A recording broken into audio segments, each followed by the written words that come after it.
रस्ते का माल झुडिओ में लेकिन महंगे में असा फील ना मला हा ड्रेस बघून आला, कारण याची प्राइस ना 900 रुपीज होती. Hello, it's me Prachi. I went to college after a long time, कारण ते 20 मार्क ना माझ्यासाठी खूप जास्त इम्पॉर्टंट आहेत. असं वाटत होतं ना की आता मला युनिवर्स पण सांगते, प्राची टाइमपास का साथ छोड़ दे और थोडीसी पढ़ाई कर ले. पण तरीसुद्धा मी काहीच अभ्यास न करता ओरल द्यायला पोहोचली.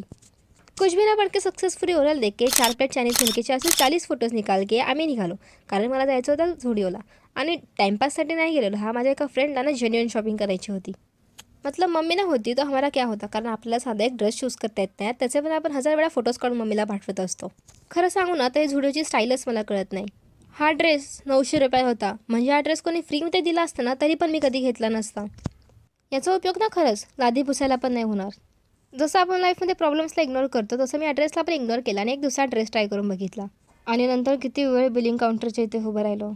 व्लॉग बघायला किती मस्त वाटत असेल ना, रोज फिरते, कॉलेजला जाते, एवढं लांब ट्रॅव्हल करते, पण रियालिटी ही बघा.